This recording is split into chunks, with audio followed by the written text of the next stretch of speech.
வீடியோக்குள்ள போறதுக்கு முன்னாடி சேனலை சப்ஸ்கிரைப் பண்ணுங்க, பக்கத்துல இருக்க பெல் பட்டனை பிரஸ் பண்ணுங்க, டிக் பண்ணி சேவ் பண்ணிக்கோங்க. வாங்க வீடியோக்குள்ள போகலாம். பூண்டு தொக்கு செய்ய போகிறோம். அதுக்கு 1/4 கிலோ பூண்டு உரிச்சு எடுத்திருக்கேன். அதில் கொஞ்சம் பூண்டு எடுத்து சின்னதாக கட் பண்ணியிருக்கேன். சின்னதாக கட் பண்ணி தான் போடணும்னு இல்லை, இது நம்ம விருப்பம். தட்டி போடலாம், இல்லைன்னா முழுசாக கூட போடலாம், இல்லைன்னா அரைச்சி கூட போட்டுக்கலாம். இது நம்ம விருப்பம். நான் கொஞ்சம் பூண்டு தெரியணும் அப்படின்றதுக்காக வெட்டி வச்சுருக்கேன் சின்னதாக. அது கூட கருவேப்பிலையும் வச்சுருக்கேன்.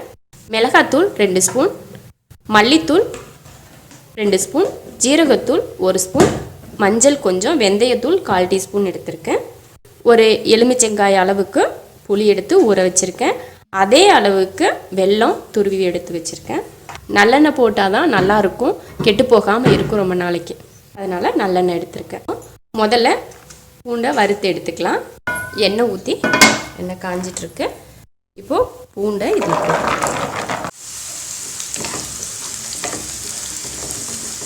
பூண்டு வதக்கியாச்சு, ஆற வச்சு அரைச்சிக்கலாம். பூண்டு வறுத்த அந்த எண்ணெயில் நல்லெண்ணெய் இன்னும் கொஞ்சம் சேர்த்துருக்கேன். அதில் கடுகு, கொஞ்சம் பெருங்காயத்தூள், அதில் கருவேப்பிலை, நம்ம கட் பண்ண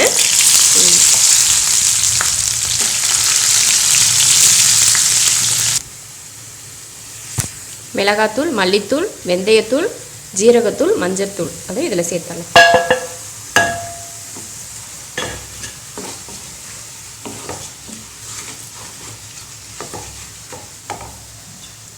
இதில் அரைச்ச பூண்டையும் இதில் சேர்த்துடலாம்.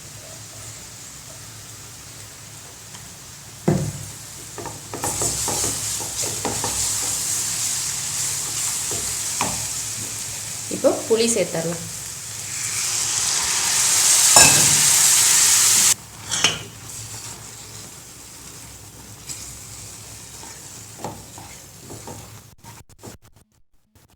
தேவையான அளவு உப்பு,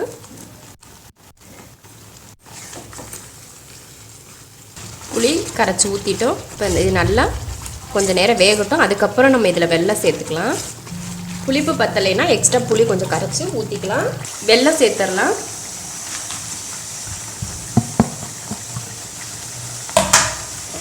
வெல்லம் சேர்த்து நல்லா கிளறி விட்டுட்டு தண்ணியெல்லாம் வற்றி எண்ணெய் தெளிஞ்சு நல்லா சுண்டி வரும். அது வரைக்கும் நல்லா கிண்டி விட்டுட்டு அதுக்கப்புறம் ஆஃப் பண்ணலாம். இப்போ நல்லா கிளறி விட்டுட்டே இருக்கலாம் கொஞ்சம் நேரத்துக்கு, ஒரு 2 நிமிஷம் 3 நிமிஷத்துக்கு. தெளிஞ்சு வந்துருச்சு, எண்ணெய் நல்லா தெளிஞ்சு வந்துருச்சு. இப்போ அடுப்பை ஆஃப் பண்ணிக்கலாம். ஆஃப் பண்ணியாச்சு. பூண்டு தொக்கு ரெடி ஆயிருச்சு. நல்லா ஆற வச்சு பாட்டிலில் போட்டு எடுத்து வச்சுட்டோன்னா வெளியில் வச்சா 1 மாதம் வரைக்கும் கெட்டு போகாமல் இருக்கும். இதை ஃப்ரிட்ஜில் வச்சு எடுத்து வச்சிட்டிங்கன்னா 3 மாதம் வரைக்கும் கூட கெட்டு போகாமல் இருக்கும். இது சாப்பாட்டில் பெரட்டி சாப்பிட்றதுக்கும் நல்லாயிருக்கும், சைட் டிஷ்ஷாக தொட்டுக்கவும் நல்லாயிருக்கும். இது போல் ட்ரை பண்ணி பாருங்கள். பிடிச்சிருந்தா லைக் பண்ணுங்கள், மற்றவங்களும் பார்க்கணுன்னு நினச்சா ஷேர் பண்ணுங்கள், மறக்காமல் சப்ஸ்கிரைப் பண்ணுங்கள். நன்றி.